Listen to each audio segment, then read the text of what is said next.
I can't tell you what PCMC is. I have to show you. Take this orange pill.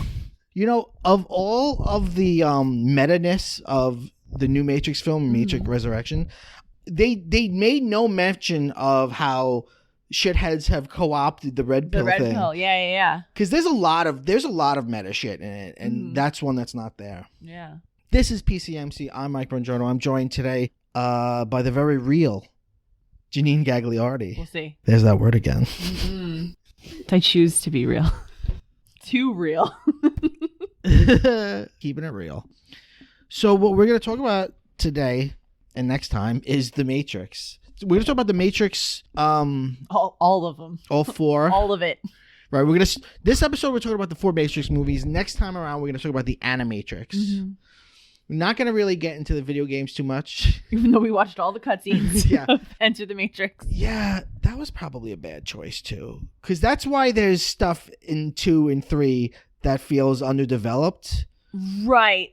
Like Jada Pinkett's very underdeveloped into what she wants and what she's doing, and it's because they use that for the video game. They burn that shit on the video game. And they released it the same week as Reloaded came out. So you were supposed to go get it. Play it, then watch it. Yeah, it actually came out, I think, at the beginning. It was like May 5th and then May 13th. Yeah, they were ahead of their time. They tried this shit now. I'm saying immersion, an immersive experience for the two, what I'm going to call the central movies now, like Reloaded and Revolutions, and the video game. Do you mean central is in the center? In the center, not of the important quartet. Stuff. The good ones. You know the best one, Matrix Reloaded. No, you're right. Yeah, they did. They wanted to do. I mean, it's a little like what Marvel has done. Even though Marvel doesn't bring the video games into the canon, they wanted a multimedia, transmedia experience. Yeah. Because Animatrix as well, which we'll talk about next time. But it's all released the same year. Which is crazy. It's wild. So release date-wise, it goes Enter the Matrix, Reloaded, Animatrix, Revolutions. Yeah. It's like within months of each other. Which is weird, though, because one of the shorts in Animatrix takes place before But it wouldn't have Reloaded. Made sense if you'd just seen the first Matrix movie. It wouldn't have made any sense. Introduce character Kid is. Right? Yeah. Oh, the Kid. Oh, fucking Kid. And the last fight of the Osiris, which. Right. So, I guess we'll go through all 4, but I kind of want to start with reactions to the one that just came out, Matrix Resurrections. I know a little bit of your reaction, and you know a little bit of my reaction. I do. But I'm going to say that I love this movie. And I've seen it twice. I think I need to watch it again. I watched it just when it came out because I wanted to see it. And I hadn't seen the first 3 in a long time. Actually, I have never seen the third one until this week. I had seen one a gazillion times. I saw Reloaded once, fell asleep during the chase. Yeah, understandable. And then never saw the third one. I watched the fourth one. I was like, oh, this is interesting. I like it. Then I went back and rewatched them in order. And then by the time I got the fourth one again, I was like, I love this. Watching the fourth one, I was like, oh, they remembered what made the first one good. They were like, oh, yeah, stakes and characters and interactions between characters and mind-trippy mysticism and less trying to be military. So I love it. And I sense love all over it. Like I can feel the love of the single director, Lana Wachowski, in the making of it. I don't feel that way about it, but I love the meta-ness of it all. Mm-hmm. I know that's like a big criticism. People don't like how like winky it is, but I don't think it's winky for the sake of being like, oh, look how clever we are. I think it's really trying to interrogate and have like a dialogue with like what is a sequel, what is a reboot, why do we do these things, like what is it that we're trying to recapture when we resurrect these old properties. Right. I think it falls off in the second half. And frankly, a character I really like is, I think, its weak point. The analyst. I love Neil Patrick Harris. I love his performance. I think he's having so much fun. Yeah. I think he's having as much fun as Hugo Weaving is in Reloaded. No one's having as much fun as Hugo. No one in the world is having as much fun. Yeah.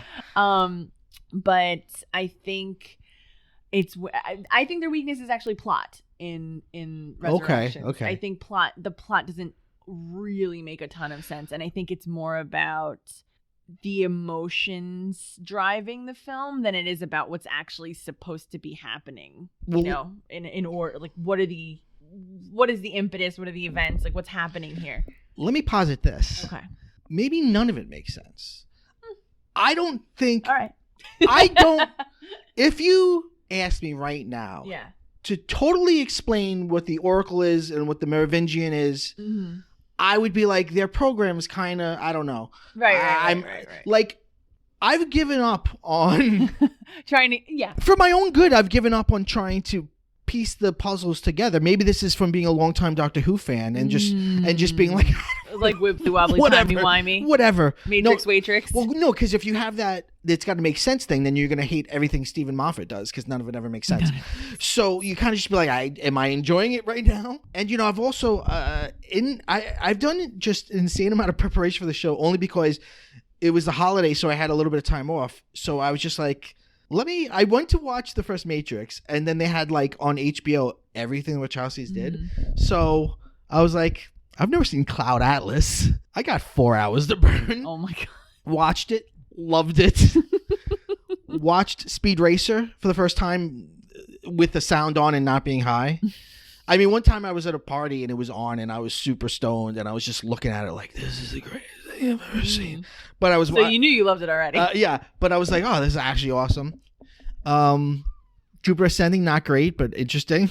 It's always interesting to watch the whole canon of one creator or a group of creators in this case, because it's like there are things that keep coming up. Has Lana done anything else on her own? I know they produce stuff, but they're big with collaborators. Like I know that was a show. Yeah, that was both of them. That was both of them, but they didn't direct, did they? Or maybe they did like an episode or two. But Cloud Atlas is them and a third person. Oh, really? The director of Run Lola Run. Oh, I love that movie. So like that's three. They're pretty good with like collaborating with other people. Well, in their earliest interviews, I mean, like bound interviews, they were talking about how like to them it's such a collaborative process anyway. Like if you're a director, right? I know it's like the auteur theory, right? It's like a singular vision and everything. Yeah. They're like the opposite of that. It's everything is collaborative. In their I guess their career worldview, which is cool. Yeah, I think it's very cool. So I guess let's go back to the beginning. Okay. The Matrix from 1999. The very beginning. I remember seeing it in the theater. Oh, okay. The day it came out. I remember it being like word of mouth. Excited for this? No. Okay. I didn't think I knew anything about it. I think I learned about it that day. You just went to the theater that day? No, it was like in school. Maybe some other nerdy kids were like, "You got to see this," or it was one of those things where I woke up not knowing about it. By 3:00, I was like, "Oh, I got to go see this movie." I got together with some friends to go see it, and then it was like mind blowing. I mean, like everything that you take so much for granted from the Matrix because it's so parodied. It really is a cultural watershed moment. Like they talk a lot about bullet time in Resurrections, but like right. It invented a whole new way of doing like special effects, fight choreography. Right. Like they invented a way to show these things on film in a way it was not shown before, which is incredible. And then like everything copied it after that. We talked about this with Buffy and stuff. Like it was just the moment in time. Right. And it truly was like, also like, we take for granted now the Matrix is a virtual reality. Like, you didn't know that watching the first film. Like, when they're in the construct, the white void, which the rebels control, which is just like kind of like their own system. And in that white void, Morpheus is explaining what the Matrix is. I remember my mind literally exploding.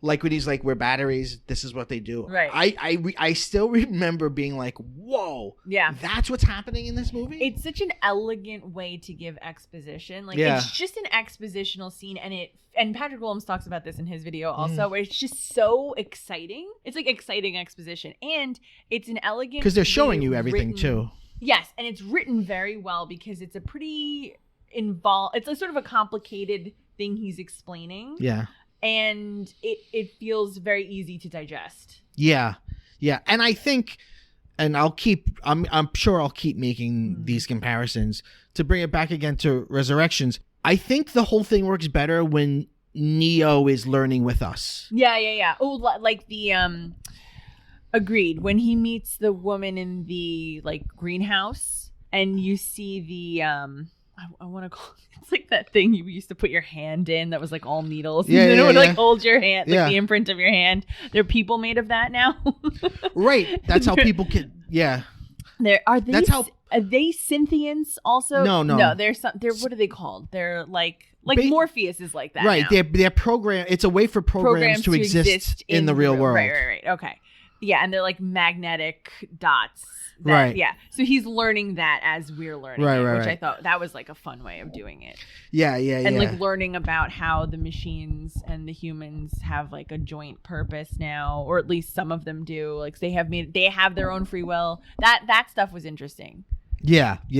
Another thing that I think, going back to it being a watershed moment, I think there's a lot of bad habits that Hollywood learned from this movie, which may not be bad for this movie. Like this movie has the first three have a very, very, very dense, specific color palette of everything inside the Matrix is green and everything outside the Matrix is blue. But not a natural light blue. It's still a pretty oppressive, saturated blue. And look at the late 90s, look at the early 2000s. Everybody's doing that. Like, you see that all over. You see it in every director. I remember another movie that's remember Traffic? Yes. With that movie, Captain Zeta-Jones. Yeah. That movie is lousy with it, and there's no real reason to do it other than it was cool at the time. Right. A lot of those movies, like 21 Grams, I think also, it was like, if you wanted to convey like this is a serious movie, you have like a dark tonal color palette that you're using, and like that's it. It's kind of dreary. You pick a color. Yeah. Right. And you know, slow motion has always been around as long as cinema's been around, but bullet time, we think of bullet time in two specific instances. When Trinity in the very beginning sits up, jumps up and kicks, and it goes around her. And when Neo is being shot at and he folds backwards and it goes around him. But just the use of slow motion is really interesting in the Matrix. And I feel like, you see that still affecting like... Oh yeah, every Marvel movie uses it still. Every Michael Bay movie after that, every... Zack Snyder movie, like you still like, I feel like that so much of the language of the original Matrix is still prevalent. Yes. In fact, I think it's become the norm that when things deviate from it, it's actually refreshing. Like I remember, this is actually not too far after the Matrix, but when the Bourne movies came out, and then when Casino Royale came out with Daniel Craig, the fight sequences were all they felt really raw, that they were like devoid of any slow motion or bullet time or any of these things that had just really saturated the market, that was like a new fresh perspective on fight sequences as well. So it's like it caused such a ripple in the way fight scenes were made that now it actually created its own backlash, which is interesting. Yeah. When I was watching the first one again, I saw shades of Fight Club that not just in the way it looks, but also like everything with Thomas Anderson before he's out of it, like his boss like talking to him. Life. Yeah, like you work at a cubicle, it sucks. there's all these little prisons. There's the prison of capitalism and the prison of, everything. That's why I love. It's a very Gen X movie. Yes, absolutely. It's the go-go 90s, baby. Yeah. And it's which is funny because I think Resurrections is such a Gen Z movie. I feel like they skipped over us completely in the millennials. Yes, I agree. We're like, no, we're cool. Keep us plugged in. Yeah. Oh yeah. We're on Facebook. Yeah, it's got like this 90s pop existentialism, which you saw a lot at the late 90s. Yeah. Yes.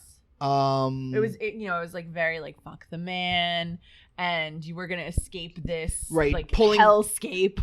Pulling back from the consumer culture of the 80s and being like all the stuff you own. Everyone eats nonsense. Everyone wears these cool yarn sweaters. You're buying all these stupid coffee, and you're going to IKEA and all that shit. Yeah, it is very Fight Club. You're right. Right. More than I had recalled. Because in that way, I mean, they're doing the same thing. It's like the same journey, right? Like the character in a way is rejecting everything. But in the Matrix, there's a physical way to reject it. You can take yourself out, whereas you can just become a societal outsider in Fight Club. And both are postmodern in the textbook definition of like personhood becomes sort of fractured. And they also have a guide that like is doubtful whether it's real or not. Like Morpheus, you don't know if Morpheus is real. Like, oh my God, these are companion pieces. We need to apply to grad school right now because I think we have a thesis already written. We're going to go on with this thesis. We're like, here we are. We are not siblings. We do this together. Call us the Wachowskis. Yes. It's not our name. Yeah. Hey, I forgot that there's a techno remix of Dragula. Yeah, there is. Oh my God, I was digging through the dishes and burning through the witches watching it. I'm sorry. This is not on topic, but I enjoy Rob Zombie's work. So do I. And God damn, that song is catchy. It slaps. There is, except for the fourth one, there is a club scene in every one of these movies. There's got to be. I think they're into the club scene, or at least Lana is. Yeah. Yes. I believe Lana met her wife in the club scene. I believe. I'm for it. I don't know. That's what the Wachowski rumor mill says. Everyone mocks the rave in the second movie. But you know what? I just expected like Ewoks to show up. I was just like, what is this? I want people in latex. I don't want like barefoot mud people jumping up and down. Like, listen, Zion fucks. Hey, let me say this before I forget it. Okay. Yeah. No. Go. I was going to say, shout out to these films of having probably the most racially diverse major blockbuster movie cast. It's like POC, women in main character. Right. They are just pre-Fast and Furious films. This like guilt. Yeah. Guilt, like driven, like shame. Where you have to do it. Where you have to do it. They were doing it. Right. They were just doing it. They were just doing it and nobody asked. But it's all and they were like, no, it's cool. It's fine. No, we want to. But it's all outside the Matrix. Inside the Matrix, it's still white people. That was something. But that's good. I think that makes a point that in the real world, the because you think about like, God, yeah, you're right. Yeah. Because all the agents are white. Everybody everyone who is implementing control over the Matrix is white. The Merovingian's white. The architect's white. The architect's white. The architect is like he looks Old like Testament God. He's a white bearded white man. And people mockingly say he looks like Colonel Sanders. But even that makes sense because Colonel Sanders was a fucking Southern and white. I don't think he's old enough to have been a slave owner. He's not that old. But you know, don't sue me, Sanders family. They have generals that are female and it's just cool. It's very cool. And I mean, pre everything, and obviously, the Wachowskis had their own journey in this. A lot of just sort of gender non-binary presentation really early on. Yeah. Absolutely. I thought, frankly, they were going to get into that more. I mean, maybe they were trying to keep it subtle. I'm not super subtle, but I thought they were just going to be more explicit about it in the newest movie? The Resurrections, because they were saying the game is called Binary that he's working on. Right. It's like red pill, blue pill. Well, there is that binary. really meta scene, which is one of my favorite parts of the movie, where it's this montage to Go Ask Alice from Jefferson Airplane, and you see them now like it's this group of people workshopping the new Matrix video game, and one of them says it's a trans story, and then one of them goes, no, it's about capitalism, and like they say that's why I think the meta-ness works, because they don't just do flirty fun meta, they actually say the real things that people say. Bugs offers the pills to like the modal Morpheus, who is a program, so programs can take pills. It's an odd I have a lot of issue with this, but anyway, but I loved that. Well, I shouldn't even say she, because I don't know what Bugs's preferred pronoun is, but in any event, like after you get over the like my entire life can be reduced to like a binary of two choices. Right. I love that. Right. And I showed you the clip today of Slavoj Žižek talking about it. Like, could it be a little bit of a flirting with Žižek? Because he was the one who was like, there should be a third pill.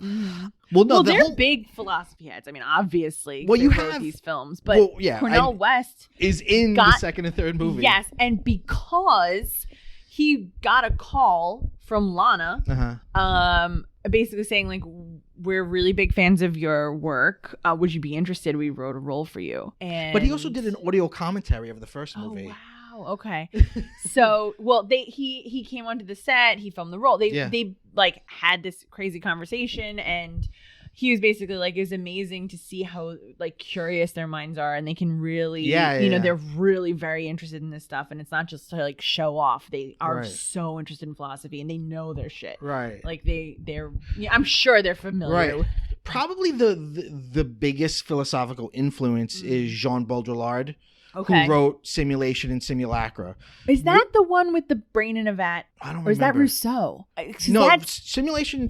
No, that might be. But Simulation Simulacra mostly is... Well, it's the book that he keeps... It's the map maker, right? The map maker... The king goes to the map maker and says, I want you to make a map the size of the kingdom that's 1-to-1 scale to the kingdom, and they put it on the kingdom, and then the kingdom underneath the map goes away, and they just remember the map, and then they keep doing successive maps. There's a whole chapter in Simulation Simulacra where he talks about Disneyland, and he says, in fact, Disneyland is realer than anywhere else on Earth because at least it tells you that it's not real. Okay. It's all about, Neo keeps his stuff in a Simulation Simulacra book. Yes, like when they go to buy, it is, because we were saying it's like ransomware that they're buying from him. Yeah. It's got to be. It's got to be like a virus. Because they say at some point like Neo has hacked every fucking thing. He's guilty of every computer crime known to man. But the way they make it looks like drugs. But he keeps it in a Simulation and Simulacra. Simulation is a copy. A simulacra is a copy of a copy.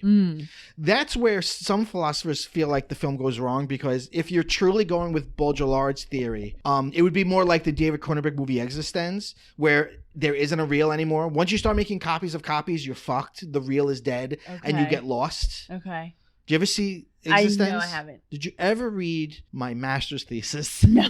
Well, then you would know a lot about Existence. I was just getting around to it right before you got here. Oh, well, I'll send you a copy. So this reminded me of The Brain in a Vat, and I wanted to tell you about this. It was Gilbert Harmon. Okay. And so it's not Rousseau. It's not based on Rousseau. It's based on Descartes. The evil demon theory. Okay. Thing, and it's like a modern incarnation of that. It's like a mad scientist, and I think Descartes was saying like an evil wizard, right? Because he's old. Like how do we know we're not just brains in vats? Like we're just in a big vat full of juice, and the wizard or the scientist is making us see all the things that we're experiencing. Like how do we know that? Right. Is there any way to know that? And so I felt like, that must be where it comes from. But then they're dropping all those like little hints because the book is in it, simulation and so on. Right. I'm sure it's an amalgamation because they love philosophy. Right. There's a lot of philosophy, and then the second movie, Reloaded. The second and third movie are a lot about choice and free will, and then the fourth one, the newest one, is a lot about binary and stuff. Oh yeah, and there's religious shit. There's a lot more religious stuff. All the names have to do with mythology. Well, there's two naming conventions. Okay. It's either super on the nose, like Mouser, or Bane, or it's some word you don't know, but you know if you Google it, it's going to be something mythical so that's going to relate to what it is. Right. Like so Nebuchadnezzar, it's going to be something. Well, like in Resurrections, Bugs' ship is named Mnemosyne, the goddess of memory. Right. There she is. There you go. Right. It's a lot of that. Right. So like the Osiris, the Logos, they all have these mythological names, and they don't necessarily come from the same mythology. Like it's not Greek mythology, it's not Egyptian mythology. No, it's like an amalgam of things. It's biblical. They're just and I mean all the characters' names too. Like Niobe is amazing. Trinity. Trinity's a Christianity name. Right. So it's interesting. Morpheus. Morpheus is the Dream King. Right. And so he's pulling you out of the dream. Right. It's fun. Cypher, you can't trust him. He's a mystery. I fucking love Cypher. Joey Pants. He's so good. He was so good on The Sopranos. He's excellent, and he plays a great the first voice scumbag. You hear in the first movie. He's the first voice you hear. Yeah. When you over the code and you hear, yeah. By the way, we've got to give credit that all that code and all that visual language, they stole that whole cloth from A Ghost in the Shell, the anime. Yeah.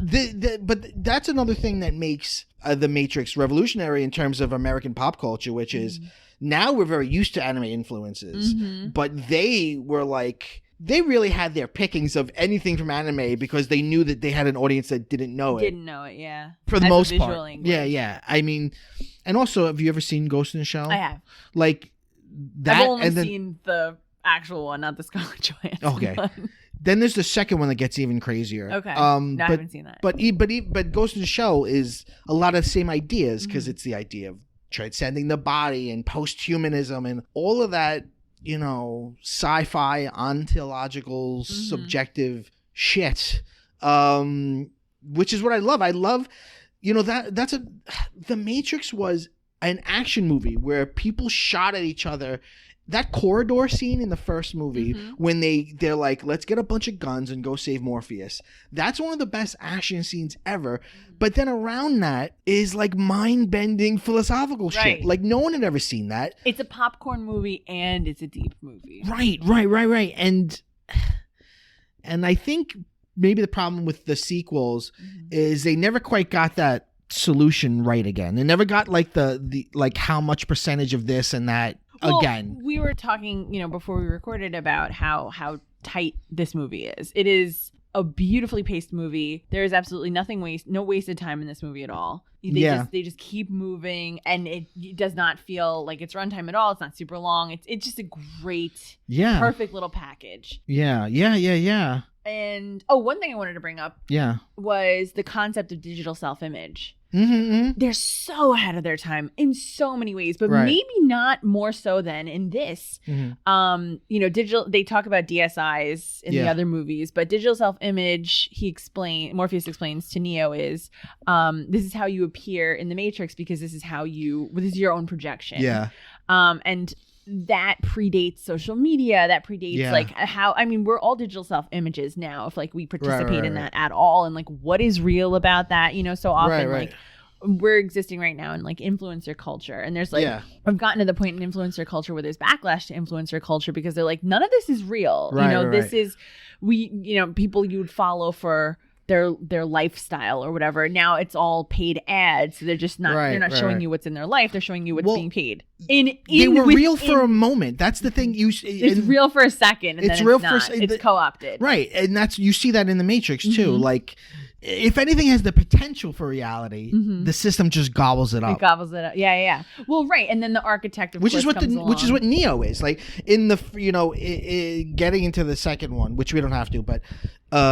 We go back to the first one, but in the second one, we find out from the architect of the Matrix that we're in like the 8th or 9th version of the Matrix. And in the first version, Neo was a true anomaly so he was truly something revolutionary that could have changed things, but they just scrapped it, started again, and then made him part of it. Right. Because they expect him now. Right. They know he's going to show up, and they've accounted for it now. Right. And then Zion and the tools of Zion and the choice is another tool of control. Right. Within like this greater system right? that, like, you can't escape from, other than, I don't know, like, not like allowing Zion to be destroyed always happens, right? Like this keeps happening over and so over there's again. no real getting out of it. Yeah, there's no, which is what Zizek says, like, there's no reality. There isn't an outside of it, right? Which is well, right. There isn't, because once you go right. to Zion, there's systems of control anyway. There's a council. There's rules. There's people in charge. There's people telling you what to do anyway. Right. It's just not machines. Now you've replaced it with humans. Right. Who are behaving that way because of the threat of machines. Right. Exactly. So you're still within that system. The pods. Actually, seeing people in the pods. I still remember being as disturbed as I was when I first saw it. But again, it's language that we're very used to now. But it's all very H.R. Geiger, right? Oh, that looks it's very H.R. Geiger. I mean, sometimes it just looks like Alien. Right. Just that, like, I don't know if I think intentionally also. Oh, sure. Yeah, sure.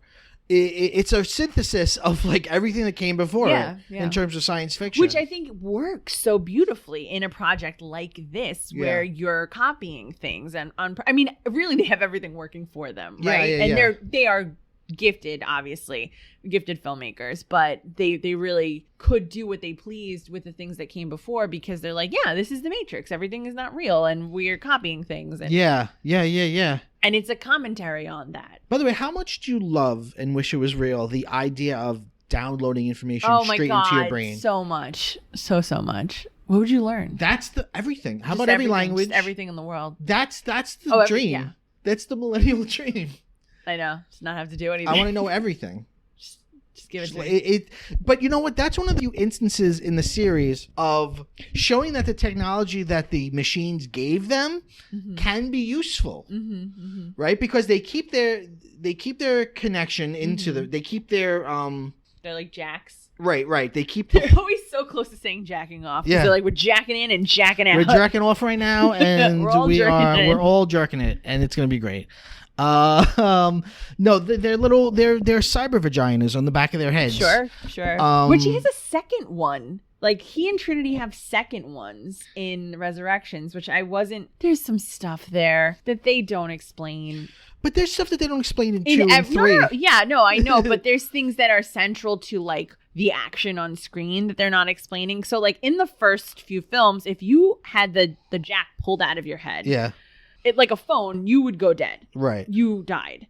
In this one, they're pulling jacks out of people's heads all over the place. But they do that thing where they pull Trinity's jack out and then put it in another Bugs. Jack in. Yeah, then they put it in because Bugs. Bugs' brain is similar to her. Yeah. Did you love or hate that Bugs says, "What's up, Doc"? I loved it. I loved it. I loved it too. Correct answer. Yeah. Correct answer. I love Bugs. I love Bugs. Just like in real life, I hate Bugs. I loved Bugs in The Matrix. I got a tough question for you. Yeah. Is Keanu Reeves a good actor? Yes, he is. Okay. Yeah. I think yes. I think so too. But if you're defining actor by someone who is taking on the role of a fictional character and me believing that they're that person, I don't think he is that. Oh, okay. But in terms of someone who I can't get my eyes off of, and I think he's conveying the emotion that the character is supposed to be conveying. Sometimes I think. Sometimes no. Which is funny because he's known as such a sort of stoic right actor. But I do like it broke my heart when they had the scene in the cafe at the end, which is, I mean, Trinity, wake up. It's clearly not real. Yeah.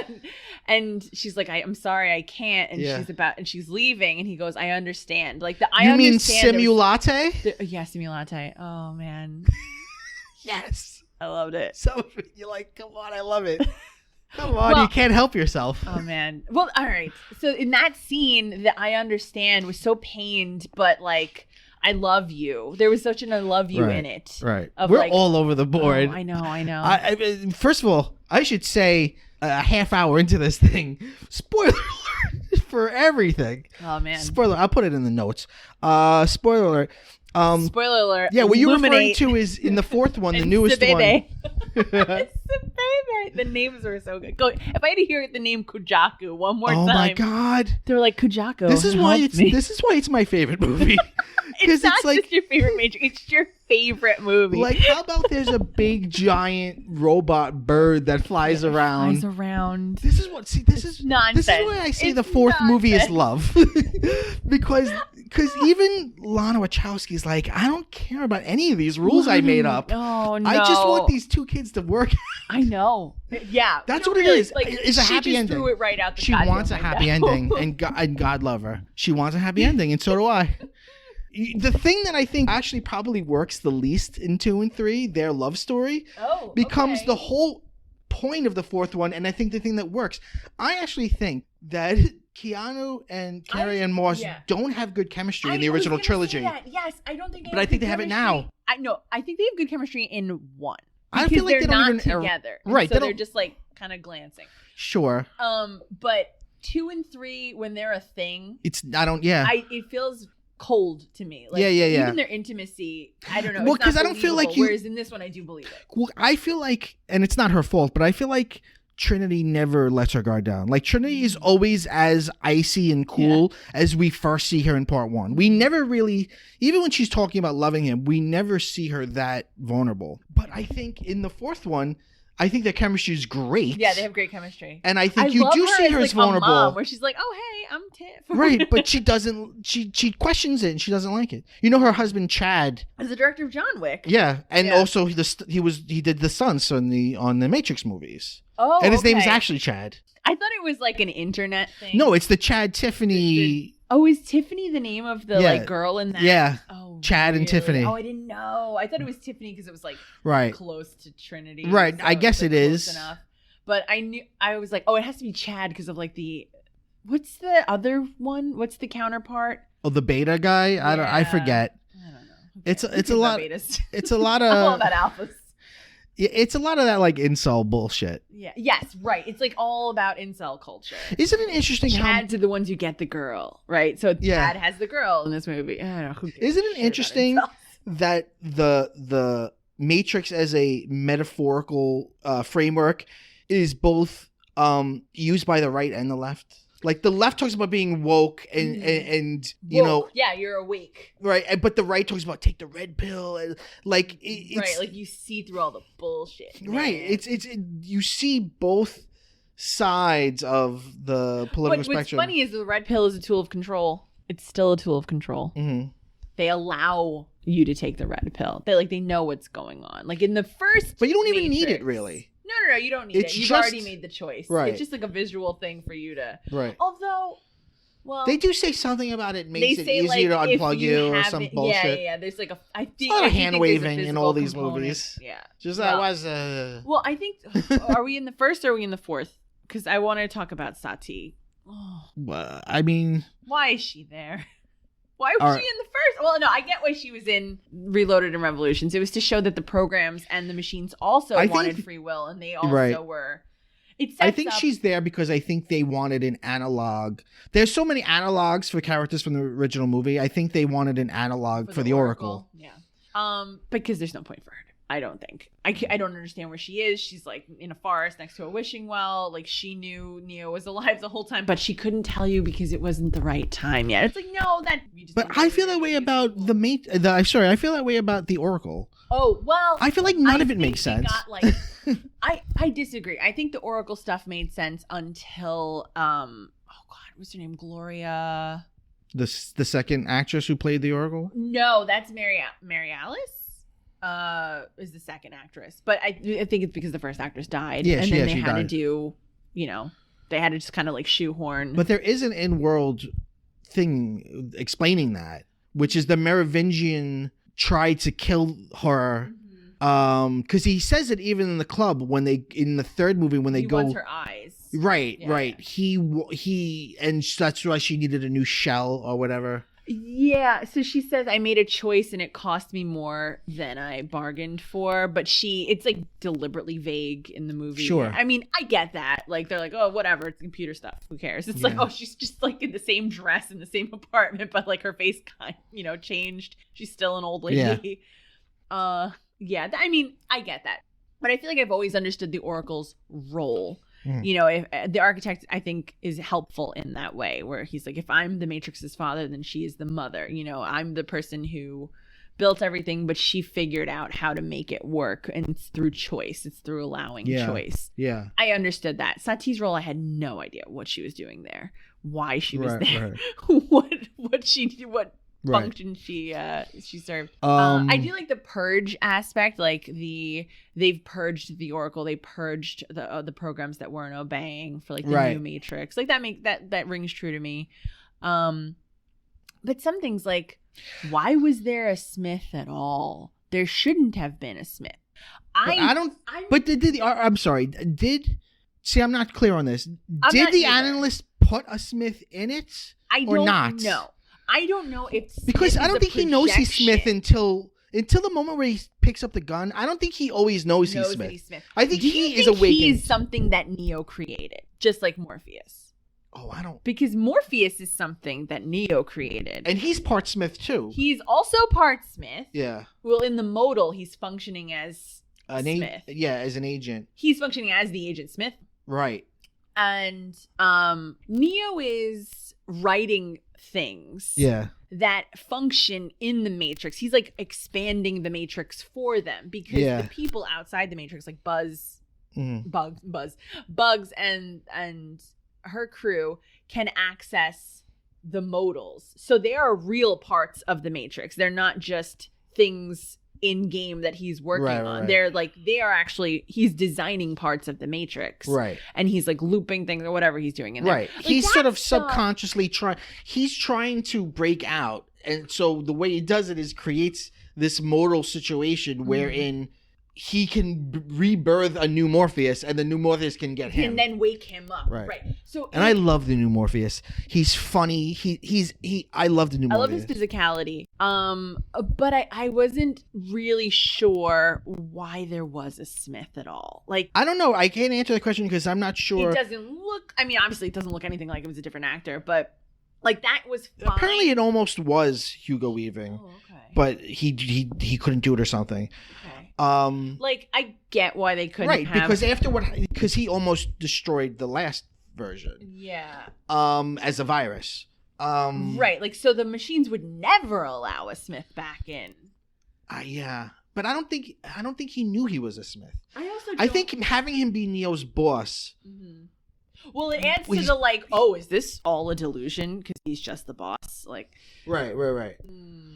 I think it just would have worked better if it was Hugo Weaving, because then it would have been like, oh, he just based his character off of his real life boss. He's a crazy person. Right.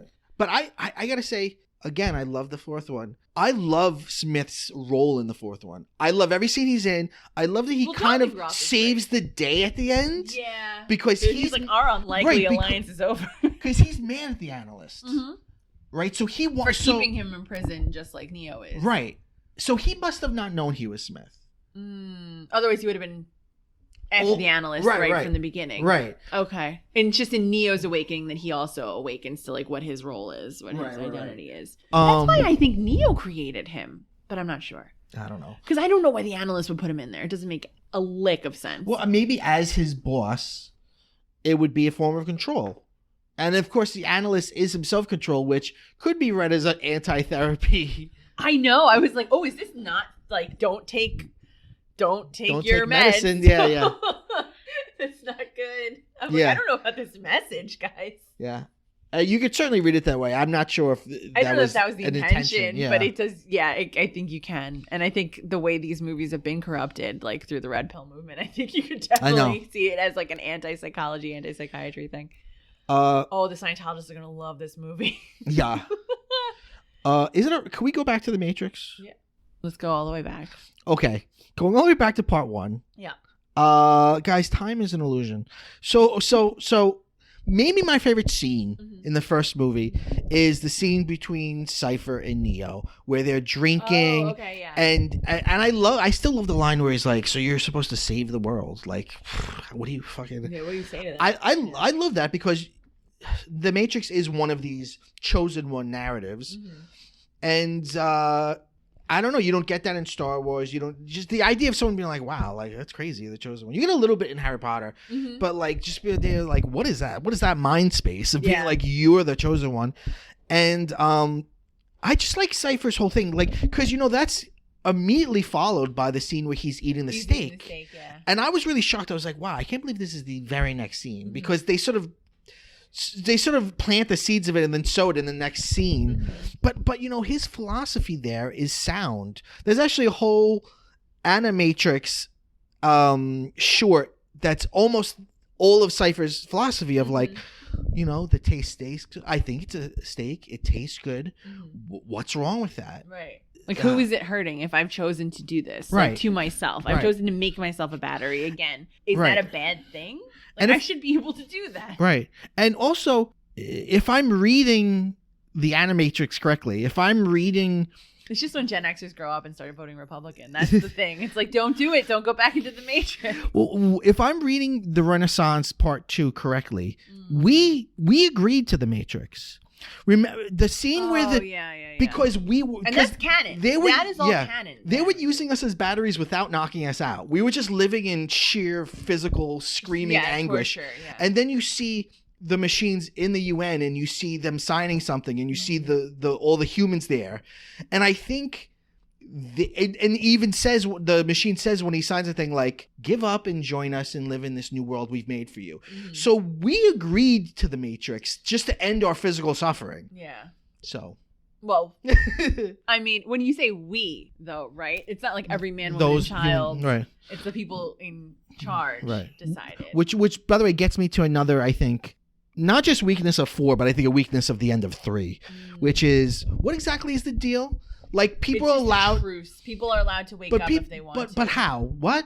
Yeah, you're gonna tell every person you're actually an illusion. Do you want to stay or not? How does that work? Right. It's like if you come to it on your own. It's. Or are they still going into the Matrix and trying to wake people up? Because that's what Trinity and Morpheus's role. What? Like I know they were looking for Neo. Right. But I also just. But every crew member, everybody has been woken up. Right.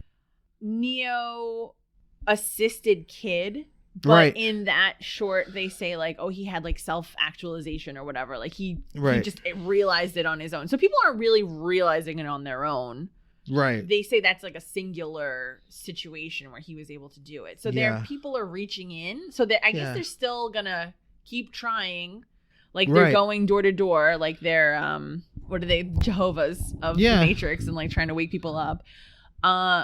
I don't know, because when Resurrections when he wakes up, and I guess it's Sebebe, like that cute little robot picks him up. When he touches Neo's head. Oh, it's so cute. And it's like so cute. And like they. I love Neo. Neo's such a kind heart. Right. Like right from the beginning, he's like, okay, I accept this. Right, but he's also like a little bit of an old man, because he's like, what's this robot doing here? But and they're like, he's cool. They're like, hey, it's not. They're called Synthians. Right. That's what they want to be called. That's what they want to be called. And she even says like, one of the things you did was help change the definition of us. Yeah. I like that a lot. Well, wait, what was I going to say? Oh, yeah. When he wakes up and that robot comes and takes him to the Nemesis ship, I thought, oh, this is how the truce has gone. When they wake up, they're not like flushed down a toilet and like thrown in with like other bodies and ground up. It's like, oh, you just get taken to Zion. You get taken there. And then Bill was like, no, I think this is just like special treatment because they have like a watch on his pod in particular because he's the one. So they're gonna, well, their 2 pods and then it was like, right oh, it's neither of these things. He just got rescued by this like machine that's the Synthian that is sympathetic. Right. I was like, oh, okay, never mind. Never mind. Right. Also, the other part of the plot that obviously it has to be a part of the plot because otherwise the movie doesn't happen. But the analyst saying like, I rebuild you. It was super expensive. But when you're dead, I knew we needed you because you were the anomaly of all anomalies. And then I put you right back in the Matrix. It's like, didn't you violate the truce immediately? Yeah, I think so. Yeah, because he calls the the leadership of the machine's the suits. He's like, the suits, I had to convince him that they let me do it. The suits are just that face that he talked to, right? Like the Deus Ex Machina. Yeah. Which I love. The baby face. Yeah, I love it. The baby face thing. Well, because, right, so Deus Ex Machina, of course, comes from ancient Greek plays where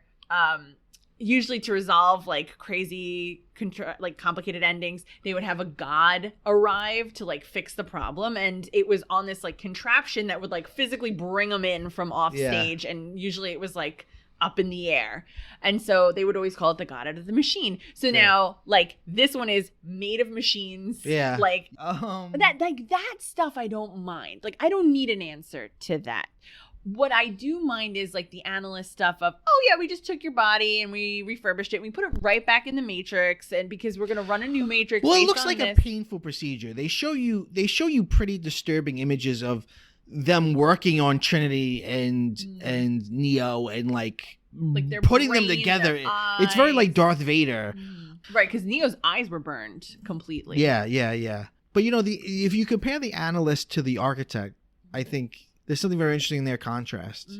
Because the architect is like, he said, and the analyst says like, all he cares about is facts. He's like, people care about facts. It's fiction. Yeah, it's about motion. Yeah. And I think that also, that's a strong point. I think it rings true, particularly in today's like media landscape of like fake news and what is reality, and like reality is just what we say it is, and you know, something can happen before our very eyes and people will deny it ever happened. And so like people don't care about what is real, what can be quantified. It's really more about what they believe and how they feel about it and their feelings, and that's what he's saying. He's like, it's about emotions, it's not about right what is real. Which almost itself is a meta commentary of, hey, just chill out and enjoy this movie. Just enjoy the right? Yeah, like who cares? The plot doesn't make any fucking sense. Yeah, like this doesn't make any sense. This is gobbledygook. Just enjoy. Well, yeah, because then right after he says that, and he's like, and swarm mode is sick fun. And it is sick fun. Yeah. How is that better than the agent system? I don't know. Right? Yeah. But well, right, because it's just all bots. And he's like, and we've peppered bots throughout the system. So we can just, instead of like hacking an agent into an existing person, everyone's just a robot. So this woman was just married to a robot, and then he jumps out the goddamn window. You bet he does.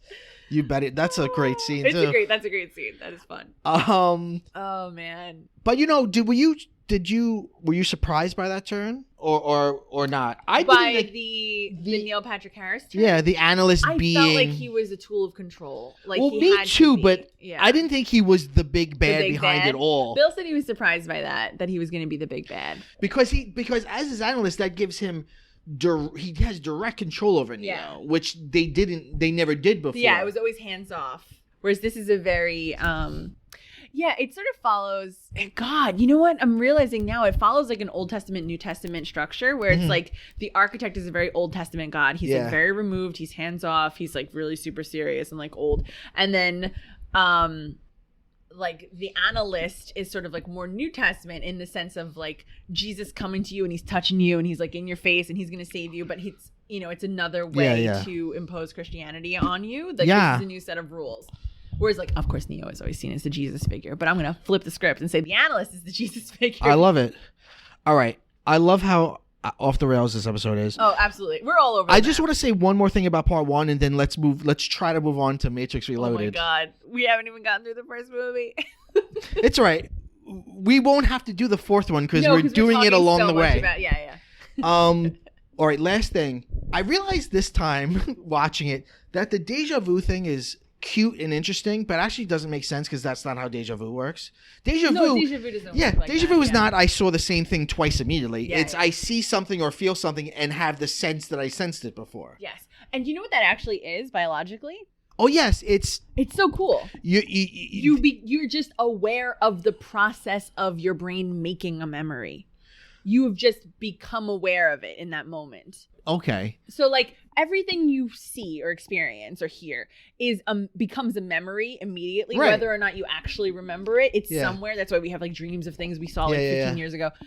It's there in your brain. And so when you experience deja vu, you're experiencing the act of your brain turning whatever you just saw into, or whatever you're experiencing in that moment, copying it. You're experiencing like your copy in your brain. I do like the idea of some of the just weird things about life they say is because of the Matrix. Like your dreams are because of the Matrix. Okay. No, I can't think of any other examples. But like there'll be examples would be like, when this happens, that's because of the Matrix. Yeah. There's something there's something like of mythology in that. Like where do spiders come from? Well, Arachnid was turned into a spider. Like, or why is there foam? Well, the Little Mermaid died and she's the foam in the like it's kind of that kind of thing of like, why do we have the things we have?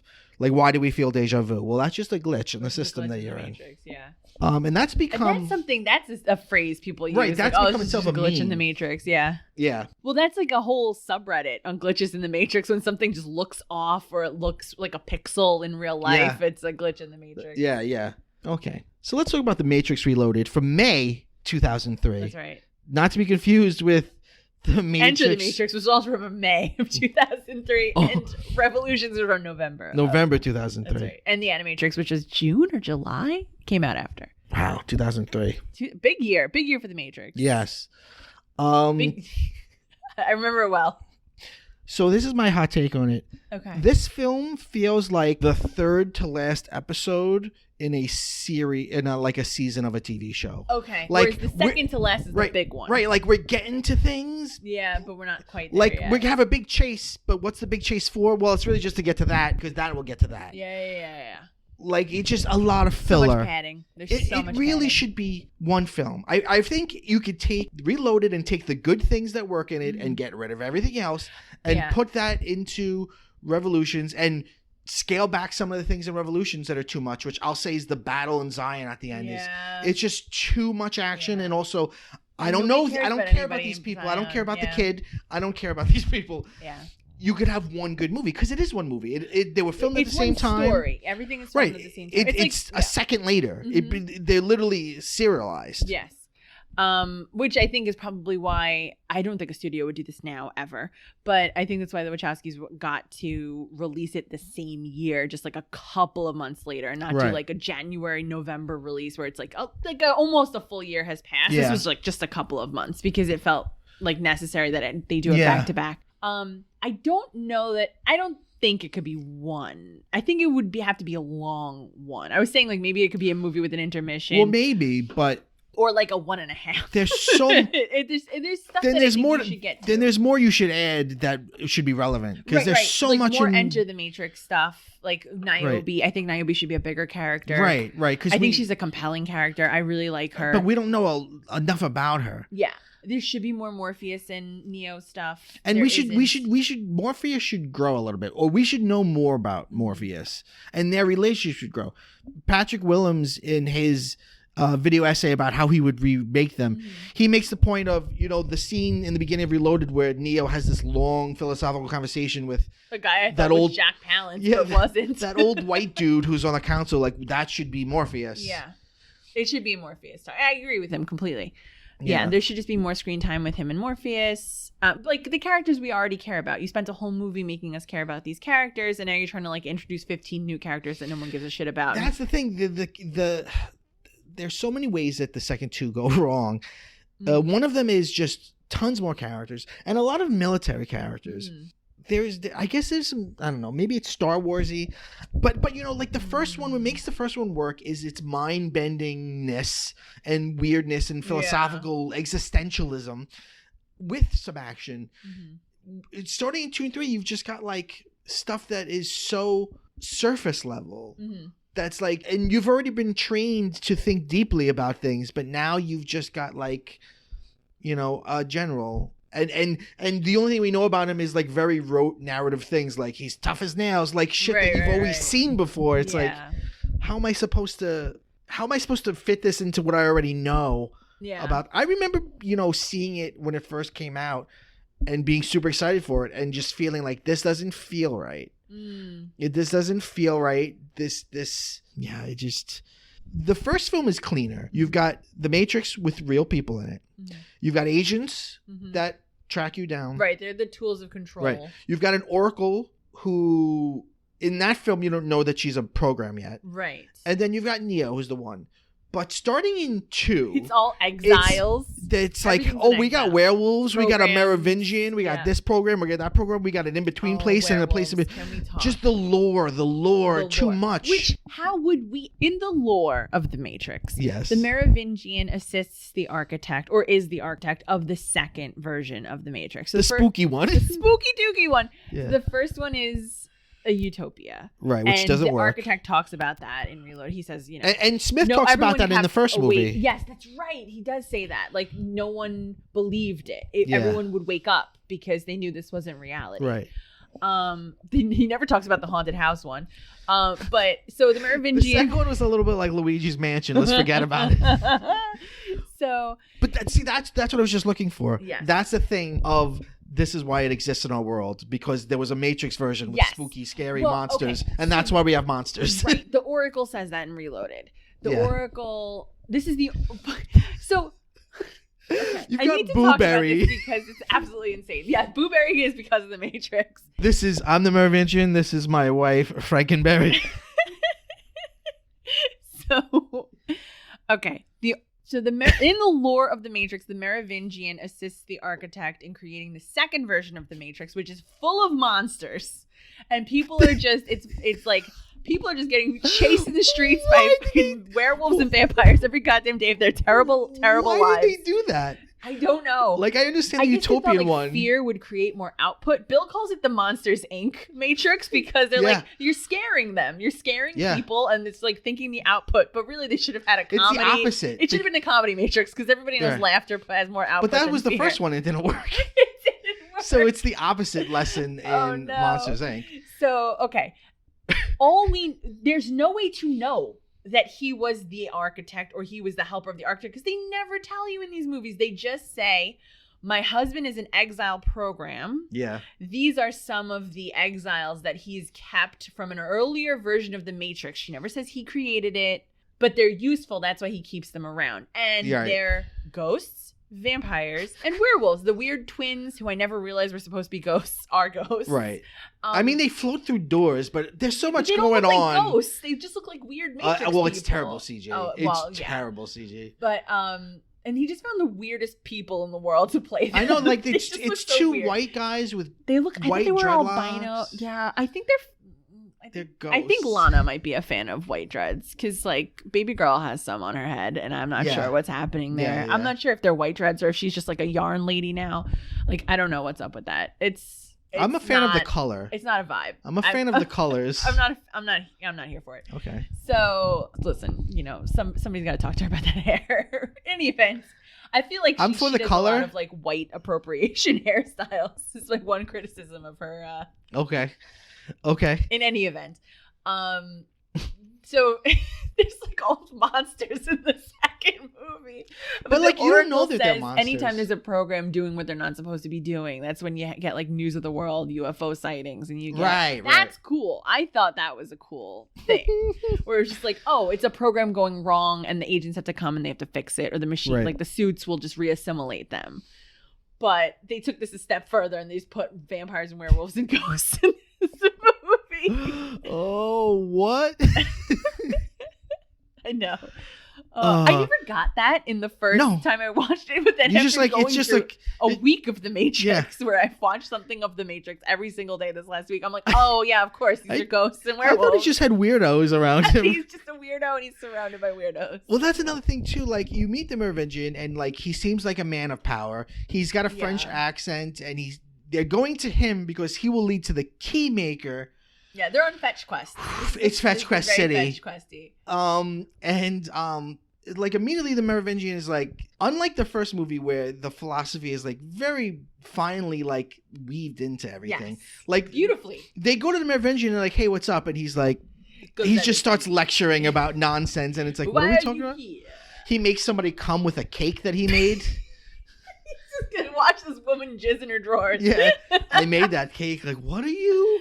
What are you?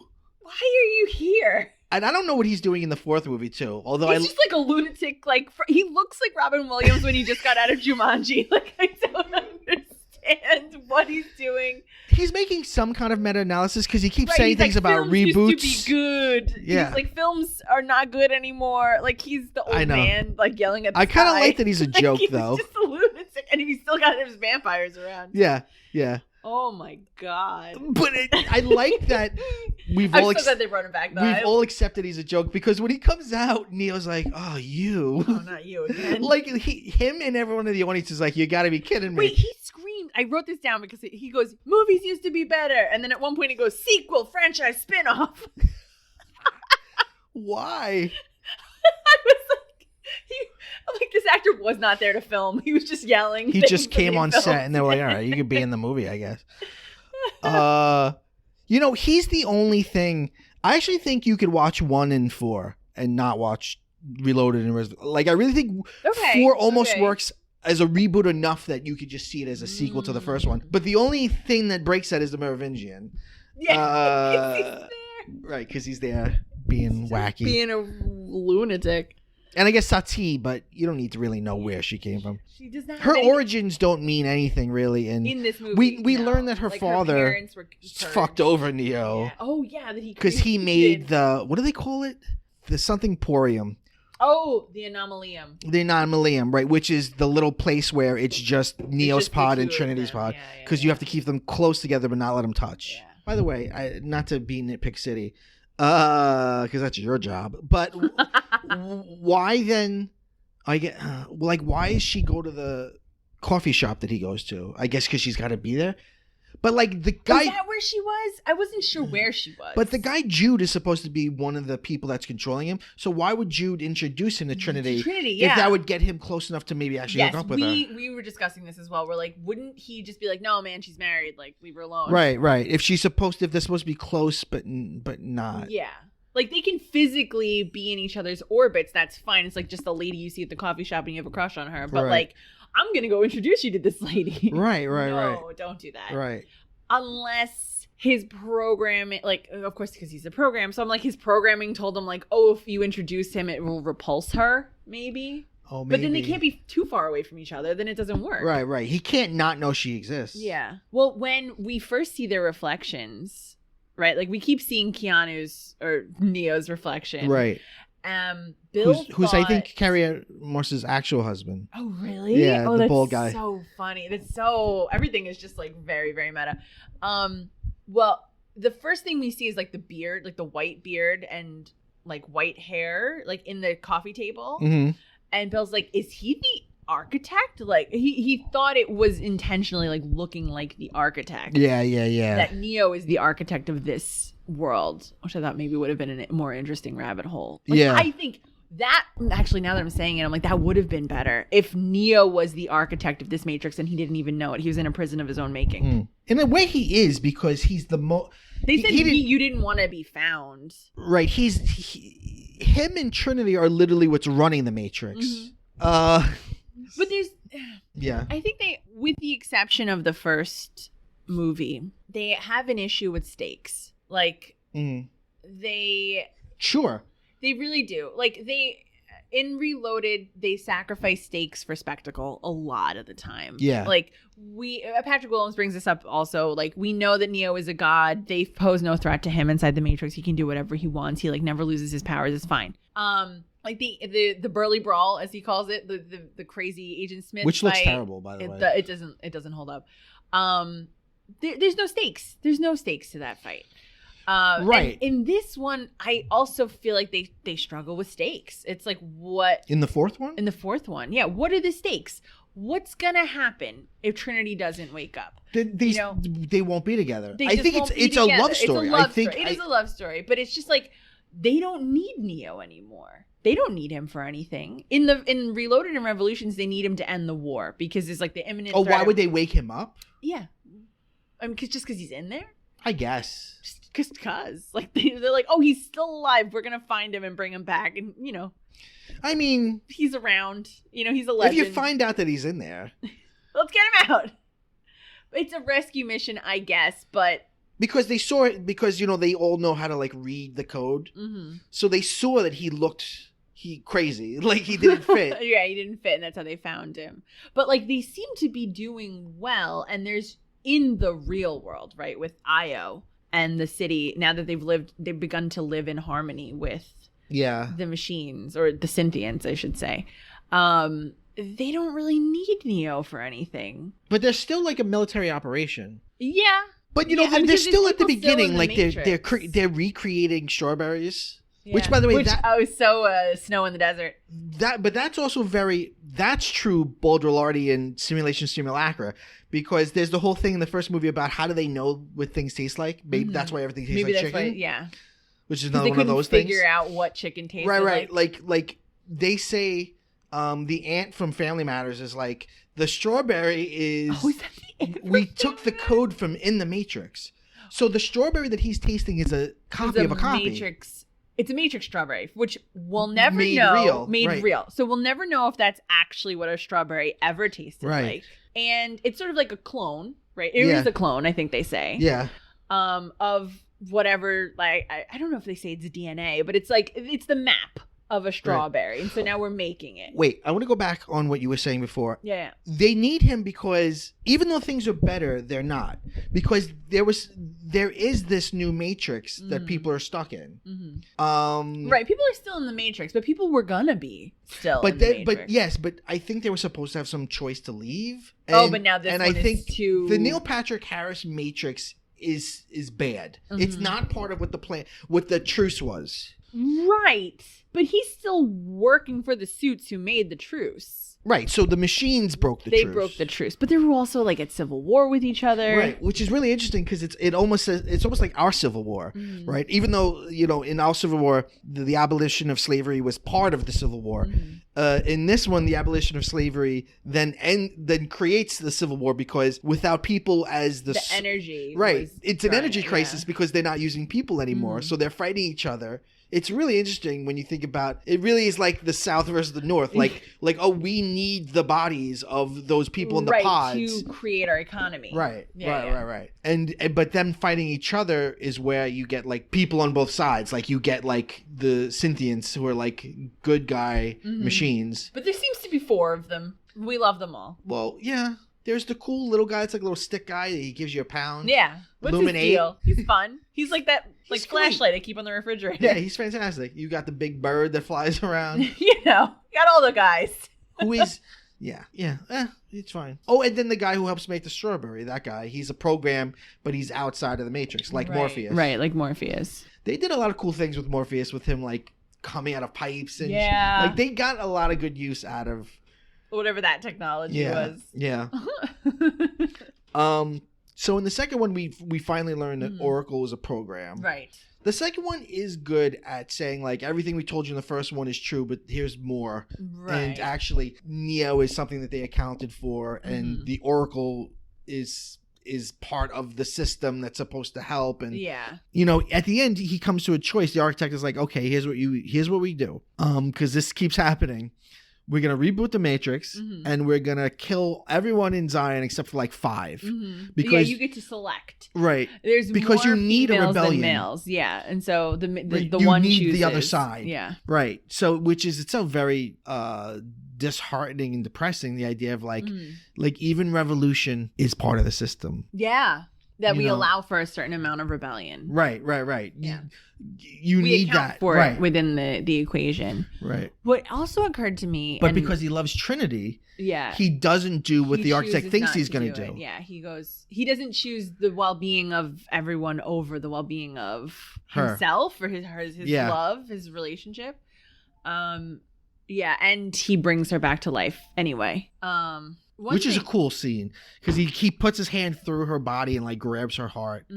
He pumps it right up. He's awesome. Great. That actually, I gotta say, I really love when he's flying to her and he's flying so fast that he's creating a tornado behind him. Yeah. I was like, that's pretty cool. That's cool. There's the thing I wanted to bring up about Reloaded, one of the things we complain about, like the overbloated monologues. Yeah. It felt very Wonderlandian to me. Okay, just people talking nonsense. Yeah. So like there's so much Wonderland in the first movie. Follow the White Rabbit. You'll see and all that stuff. But it's not like a through line necessarily. They bring it back pretty hard in the in Resurrections, particularly with the mirrors, right? Like through the looking glass, right? Like which is I think a good way of not, because you're not going to use phones anymore. They're so tied to landlines. I know, in it's the crazy. It's crazy. It's insane. So I felt like, oh, that's where it is. It's in these characters like monologuing, and it's all nonsense. And like when you're in the Matrix, it's nonsense. Okay. But that would imply, that reading would imply that it doesn't matter so much what anyone's saying. Well, I guess it doesn't, because what's real in the Matrix? For Neo, reality is what he makes of it. Okay. Because he can manipulate the Matrix to whatever he wants, right? Or at least he should be able to. Then he's encountering all these people who are like telling him what the Matrix is and telling him, like, right? Alice is always encountering people who are like telling her who she is and what she thinks. And that's like the same thing. Like the architect is telling him like, oh, well, you're not actually the first. And, you have to make these choices. And he's like, oh, fuck you. I'm going to do whatever I want. Right. So I thought maybe that's where it came in. No, that's a good reading. That makes a lot of sense. Let's talk about the worst part of Reloaded, which is what they thought was the best part. The car chase? Cadillac commercial? The unbearably long. I'm surprised Patrick Williams was like, let's keep this in. It's awesome. I'm like, no, it's not. It's so boring. No, it's not. It's terrible. When I saw it the first time, I fell asleep during it. But when I saw it the second time this week, I also fell asleep during it. I have not watched this sequence without falling asleep. I think I woke up and I texted you the car chase scene in Reloaded is Ambien. It's because it's cinematic ambient. It's a perfect example of stakes. Like I know who the characters are, so it's not like I don't have character stakes, but I don't know. I'm not quite sure what they're doing or who the key maker is or why we need the key maker. That set is fantastic, though. The key maker set. Yes. It's so good. But I don't get who he is, why we need him, and what he's giving us. What is his role? It is to give the key to the one. He gets you where he needs to go. But who created him to be that person? I have no idea. But there's this huge fucking car chase with, and Morpheus is doing things, and Trinity's on a motorcycle. Trinity's on a motorcycle. It's just so interminable. Neo's just flying the whole time. It's so boring. Morpheus is having like a sword fight on top of a truck with an agent. But there's agents and there's exiles. Agents are so like the actual agents, the non-Agent Smith agents are just like cannon fodder. They're like what the real people were in the first Matrix. Like, because in the first Matrix, they're just shooting real people. They're shooting, like those security guards. Yeah, they're just shooting them to death. You're right. And Morpheus says like, because Neo asks like, aren't these real people? And Morpheus is like, well, if they're not with us, they're part of the tool that controls us, but they're not agents at that point. So they're just people they're killing left and right in the Matrix. Right. Like real people. Right. In any event, they solve this problem by filling it with ghosts and werewolves that we're fighting throughout Reloaded. Sea monsters. Plus Agent Smith copies. You reminded me of one of my favorite lines in Resurrections. After he helps save Neo, Smith says to him, you could have been anybody, but anybody could be me. I love that fucking line. I love it. I love the style. Yeah. I love smooth as fuck Smith. Because he knows that he's Groff now, and he's like, what do you think? The eyes are a little too piercingly blue. He's like, I'm just handsome. I'm hot now. Although Hugo Weaving's eyes are piercing and terrifying. Yes, he's maybe the best part of 2 and 3. The scene where he's with the Oracle and he throws the cookies and he's just being bananas is just like, what is happening? Oh my god! I think the scene between the Oracle and Neo in the Matrix in the first one is stunning. Like, I just love it. Well, you know why? Because it's not about exposition, and it's not about trying to move plot things forward. It's really wonderful in it. Oh yeah, she's just a fantastic actress. And I love that she's someone who's aware that she's in the Matrix, but enjoys it. She enjoys the smell of cookies. She enjoys smoking cigarettes. She enjoys candy.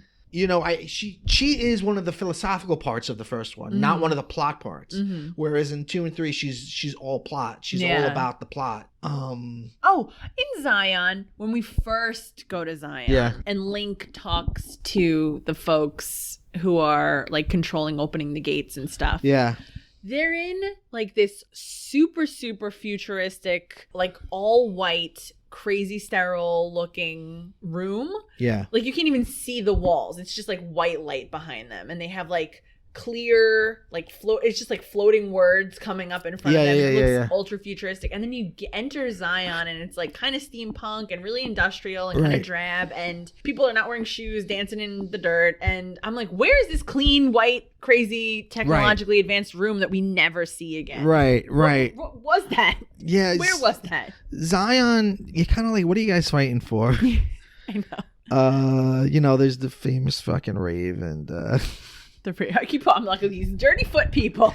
I find myself looking at the people in the real world and going, they look so comfortable. I love the clothes. I love what they're wearing. Clothes. It's all just like warm, cozy. It's like Gap sweaters. Yeah, it's all warm, cozy. Like they're in their comfy cozies. Yeah, they're in long johns and just thermals and they're just having a good time. They're just, you know what? In the future, it's all about comfort. It is, and it should be. They were so ahead of the like athleisure being the pandemic clothing of choice. Absolutely, gotta wear your sweats. Everybody's just. You wear your sweats and your knits. Everybody's comfortable all the time, always. If I have to wear hard pants, get out of town. I'm wearing hard pants right now. I feel like I'm in a prison. But I love that when you then see them in the Matrix, they've all got crazy hair and shit. Yeah. They're all in like they're so constrained by their clothing usually. Like the men are in suits, and like buttoned up vests and coats, and like the women are in latex and leather and like these fabrics. They have a real like goth use of color, which I love because everything is black or like ox blood or like deep red or purple, like dark purples, or it's like white, off-white, like shimmering beige. Like I love this this what I call a goth use of color. You're not going into like crazy color palettes, with the exception of the Oracle who wears green, but that's because she's a part of the Matrix. Yeah. No, I mean, the stinger scene has existed for a long time in movies, but this movie ends with a post-credit sort of trailer for the next movie. Where no one really gives credit for that because it's such a big part of all movies now. Yeah. Like Ghostbusters had one. Like it's almost expected that every major, and like now when you go to the movies, which I don't know if you go to the movies anymore, you got kids, but now like ushers will be like, there's going to be a post credit. Like they'll tell you. They'll be like, don't leave. Like don't leave, or I want you to have a choice. There is a post credit scene. They give you a pill. Yeah. So let's go to from November 2003. The Matrix Revolutions. My first note on Revolutions is they've been calling the Sentinels squiddies, and in this one, it's calamari. Fun. I love it. Fun. We're already great. It's definitely a better film than 2. There's stuff in this one that we could lose also. Sure. Like the train man and like where is he? He's in a coma, Neo, in the opening of this because he touched the source and it separated his mind from his body. Well, he does something super cool, which is he has powers outside. And you're like, whoa, he has powers in the real world. It's an awesome way to end Reloaded. That's a very cool way. But then have him like inside this white train station. Right. And you've got Bane, who like is one of the... Who's doing an amazing Hugo Weaving impression, by the way. Right. I see. Having not seen 3 before, I was surprised by that. I didn't realize that that's what they were going to do. Oh, bring Smith into the real world. Yeah. Which, by the way, explain that. I don't understand how that works. Yeah. Why couldn't a program have done this before? Like Smith is just a program still, unless he's just like a virus. But he should have the same abilities as programs, and programs can't leave the Matrix. Right. Yeah. I don't. But yeah. I also didn't understand where Satie's family was coming from. Like they were coming from the source. Yes. Okay. That was one thing I was unclear. They wanted to bring her into the Matrix. Yeah. Yeah. Okay. That's fine. I don't know how familiar with Ghost, the movie Ghost, you are. I'm a little familiar with it. Why is the train man just the character from Ghost that like teaches Patrick Swayze how to move stuff? Well, I feel like it's just that same guy. Programs are always like weirdos in some way. Like if you encountered them in the real world, you'd be like, "Whoa, that's a weirdo. That was a crazy person." Right. Yeah, no, he's a program. Yeah, but that was a werewolf. Well, like I said, there's the 2 naming conventions. It's either really on the nose names, like the Keymaker or the Train Man, or like Nebuchadnezzar. Yeah. Which the Merovingian? Did you look up the roots? Right. Of that? They were like an early French, French like dynastic family. Yeah. Okay. Who cares? Who cares about the Merovingian? And then his wife was Persephone. Right. The wife of Hades. She has one line in Matrix Revolution, which is a crime against Monica Bellucci. I know, crime against Monica Bellucci. Although that scene's cool, but yes. I love that rave. I don't care about what's his name, the Seraph. Yes, I don't care about him. He's an angel. Pardon me. He's an angel. What does that mean? Okay, I've read none of the lore of the Matrix, even though I was. He's the one. If you don't know who we're talking about, he's the guy who is he's like the Oracle's bodyguard. He always apologizes and he fights you. So he fights Neo. He has that fight. Yeah. He's like, oh, I can show you where the Oracle is. So yeah, he's like the kung fu version of which one of these pictures has a light in it. Like that's how you how get many to crosswalks do you see? Right, that's how you get into the Oracle. Yes, that's how you can see the Oracle. Yeah. Although, that's just from the second movie on. Right, he's not in the first one. No, in the first one, I thought it was. She's like, I'll get one of my kids to fix it. And there's kids all around in the spoon thing, which is very iconic. Yeah. Which I like because spoon bending is famously like the most bunk thing, and the kids doing it. Well, I also like in Reloaded, I think that kid got out of the Matrix. You never see the kid, but the character called Kid is like, this is from one of the orphans. Oh, really? And he hands him a spoon. Oh. He said you'd know what this meant. Oh, right. So I think that. Why not see? I can't help but rewrite it. Yeah. Why not he be Kid? Why not he be Kid? Instead of Kid being somebody from the Animatrix. Yeah, because that moment I was like, "Oh shit, that kid got out!" Like he's there, and they call them the orphans because they're so young. They need people to take care of them, but they're out, they're awake, they're on their own now. They don't have parents. They're not the ones. So it's like, what are they? They're just like hyper aware kids. Yeah, like why? And then Satsi is one of them in the second one because they can't go, but they're not allowed to go into the Matrix, but she can. The deal that they made with them. The deal that they made, right? Because she's a program without a purpose, and they were going to delete her. But they wrote a program together because they loved each other.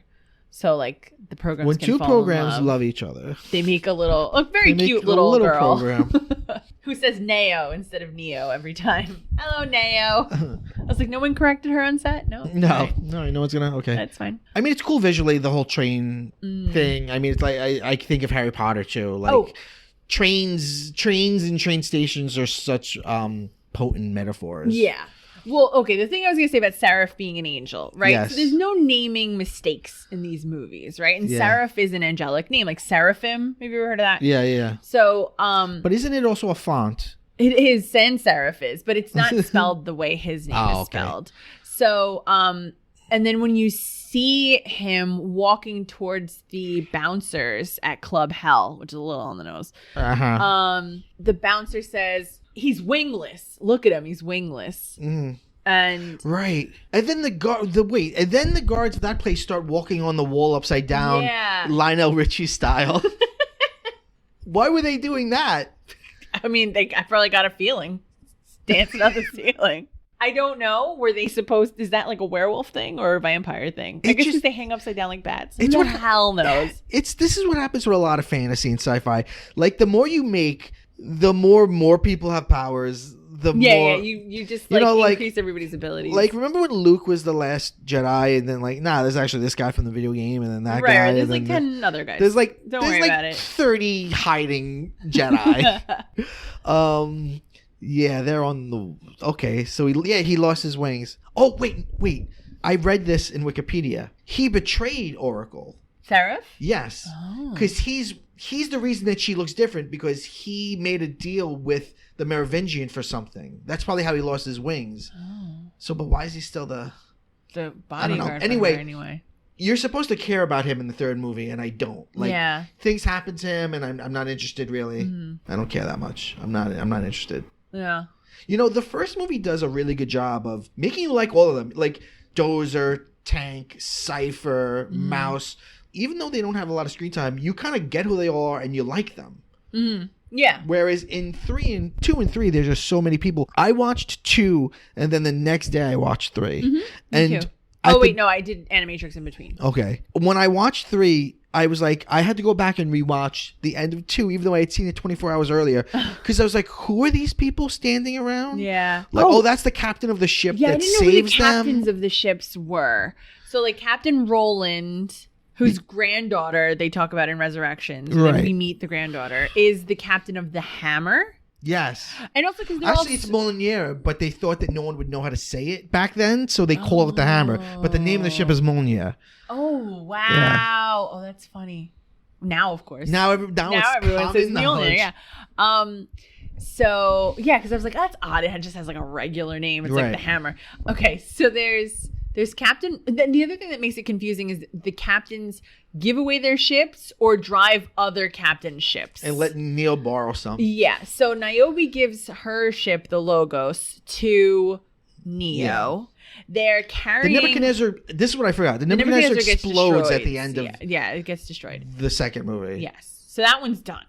The Osiris is also done. Right. The Hammer then is piloted by Niobe, who is the captain of the Logos, to get back to Right. But Roland Zion. is the captain. Roland is the captain of that one, but he lets Hammer. her drive, which I also love. Like, there's no issue. I remember because she's the only one that can go through the really maintenance tight tunnels or whatever it is. Yeah, I remember when Mad Max Fury Road came out. There was such there was such praise over it being such a feminist movie because Charlize Theron's character, what's her name? Furiosa. Because Furiosa was in charge and she's a leader, and the Mad Max character that we love, it relinquishes control to her all the time for driving, for shooting. Like, he's like, here, you do the shot because you're better than I am. And it's never explicit. Yeah. It's just handed over. It's not a big deal. It's the same in this movie. Roland immediately is like, Niobe, you pilot it. Right. You're much better. Well, I know that the second 2 movies were a disappointment, and that's where a lot of criticism stems from. But I feel like, I don't know. I feel like the Wachowskis have they get more shit than they deserve. And I feel like their career could have been so boring. Their career could have been just 90 Matrix movies and then Underworld. Like, they could have they could have made Underworld. Right? Every one of their movies feels like, I was saying this to you before we were talking on air, that having seen all their movies recently, every one of their movies feels like a young person makes it. Every one of their movies feels like the first movie from a hot new director. I was so amazed about that aspect of Resurrections because I keep saying it's like a Gen Z movie, but it feels like it understands it. It feels like it's not coming from a Gen X perspective. It's like, hey, we're introducing these ideas to you, Neo as the audience's eyes, right? But this is what we're about now. Let us introduce you to it. Right. Like, it felt like because I'm not necessarily Gen Z, right? So it's like a culture I'm familiar with, obviously, because we're it's our current moment. But it felt very of the moment, despite being, And not just you're right. Sequel. Ideologically, it does feel of the moment, but also just in terms of when you look at any director's career, their first couple of films are exuberant and exciting and filled with daring choices. And then, they'll get a little bit more boring, a little bit more safe. Maybe they'll do interesting things, I don't think that every director turns bad. I think there are plenty of people that have good careers the whole way through. But I feel like they have always felt exciting. Even in the movies that are bad, they're exciting. Like, that's crazy. Like, why would you want to make Speed Racer after the Matrix trilogy and have it be just this visual whirlwind and have it's so colorful. Like, if you're coming from the palette of the Matrix, you do not expect Speed Racer. Right. And if you were a Matrix fan and they sold Speed Racer as from the creators of the Matrix, you would go and be like, this isn't, because there's no character depth. It's all, that's just visual, that film, and that's fine. Anyway, I guess what I was getting to was, I think that they there's too much criticism. I think that they, I think they're very good or very interesting. They're always interesting, even when they're bad. They're interesting. Yeah, it's never just right. It's never bad. It's never lazy. It's never like, oh, this was lazy. I think what happened with 2 and 3 is that they extended themselves way beyond what they could do. They were like, we're going to make 2 movies, like 2 video games that are tied into the movies, a bunch of animated shorts. We're going to do all this at the same time. And I think they kind of just lost control of the project. I wouldn't even go that far to say they lost control of the project. I think Not lost control. I mean, they lost the through line. They lost, like, the first... Yes, I think the quality control got a little bit laxed. I think they actually have a very simple through line that gets lost in a bloated project. So, like, with sequences that go on for way too long. Like, this, I was surprised because I hadn't seen it in a really long time. And I remember being like, yeah, but I didn't understand what the hell was going on.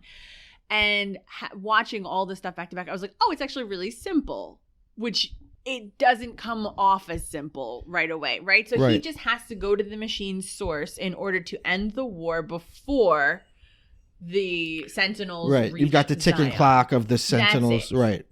The Agent Smith stuff adds another layer. I guess it's necessary because he's the impetus for the truce, right? Because the machines have no reason to make a truce with Neo unless their matrix was threatened, and it is threatened, which is by Smith.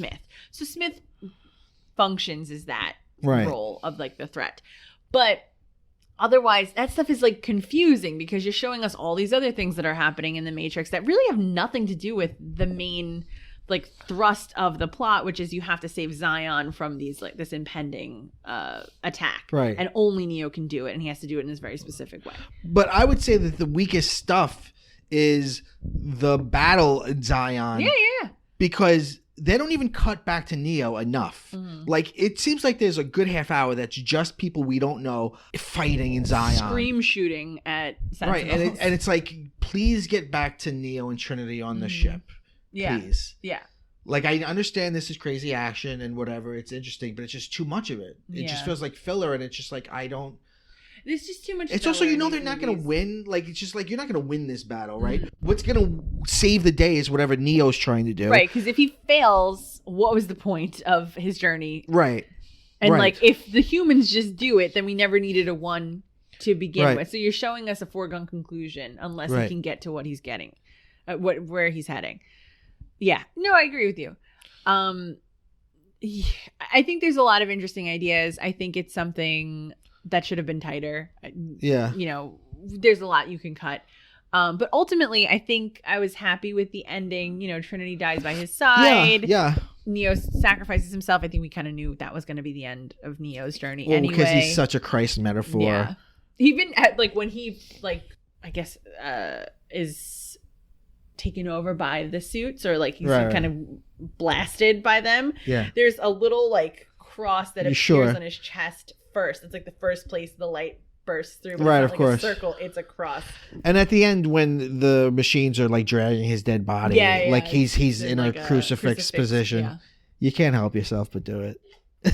I know. Like, I mean, can you blame me? You know what? Actually, one of my favorite moments though is when they have to go up, and they go up past the cloud, and they see the actual sun, and it's like, this is what is about. This is the real world. This is the first time, but yeah. It's the first time they've seen the real.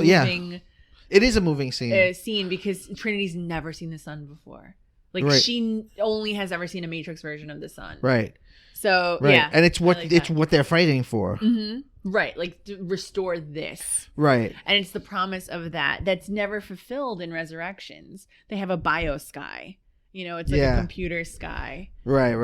They were never able to repair what was lost in the first machine war. Right. Well, we learned in the Animatrix, it's the humans that fucked up the sky. Right. Which we rely on the sun. Why would we do that? Asinine. Why would we do something not in our own interest? That's not like us. We need water to live. Why would we destroy our oceans? I have a note here that says, how was anyone surprised that Bane was a bad guy? He should have been named Baddie McVillain Face. Yeah, he just totally looks like a bad guy. He acts like Hugo Weaving is drunk. I kind of like the fight between Neo and Smith in the end. I like that he's like, why don't you stop? Why don't you quit? And he's like, because I choose not to. I choose not to. That sort of brings an end, or at least a head, to the whole free will theme. Yeah. I like Patrick Willems, like Agent Smith is the fallen angel. He's like the Lucifer character because he disobeyed God, like his God. Yeah. Going to the trans narrative of it all, Agent Smith constantly dead names Neo. He calls him Thomas or Mr. Anderson always, even though that's not his name. Yeah. It's really interesting. Yeah. Well, I mean, prior to any transitioning on the Wachowskis' part, like I read that as like a slave name. Yeah. Oh yeah, absolutely. Yeah. Right. Your name is Toby. Yeah. And then it ends with there's an extra scene at the end where the architect is talking to the Oracle. And they're like, look how colorful it is. Sati made it. And how? What? Yeah, what? She's a program. She makes sunshine. I don't know what she does. I don't know. And he's like, this is not going to last. And I don't know. She's like, it'll last as long as it has to, or it can. Right. And then she's like, will you honor the truce? And he's like, what am I, one of them? What am I, human? Ah, scumbag. He's so sassy. Yeah. What a little bitch. But like the Resurrections negates all of that by being like, oh, and then the second you turned around and the analyst was like, yoink, I'm just going to take him, just going to fix him right up, put him right back into the Matrix, no problem. Or make a new Matrix around him. Where it's like, anyone who wanted to wake up can, no worries. Never mind, we're going to take Neo and just build a whole new Matrix around him. But my question to you is this. Yeah. I feel like so much of it is vague. Oh yeah, no. But yes, I'm wondering why you're holding the fourth film's feet to the fire more than the other three. Because I feel like there's just as much vague discrepancies in all of them. There's more areas in the fourth movie that are vague. So for instance, right, like, so the lore is vague in the first two Matrix movies, but we at least know what the landscape is, right? The humans are batteries. This is what happened. There was a war. Okay. We know that Neo's purpose is that he's the prophesied one, that it will end the war. Okay. Reloaded Revolutions. We now have a way to end the war. We have to go to the source. Fine. In Resurrections, it's like, oh, and this is the technology. We jack you in. We jack you out. You can download information. You can enter the Matrix. You have to hold a landline, do whatever. Fine. The mirror aspect of it in Resurrections, I thought was fine. They had to get around landline somehow. That's fine. It fits in with the Wonderland, theme. That's fine. There's no consistency with the technology. Now, I know that, look, 60 years have passed. Things have changed. There's no consistency with what Neo's purpose is in this movie, why the Matrix functions in this way, why there's bots instead of people. Like, it's so filled with bots. Like, there's just too much, like, too many loose ends, I think, in this. Okay. And I think they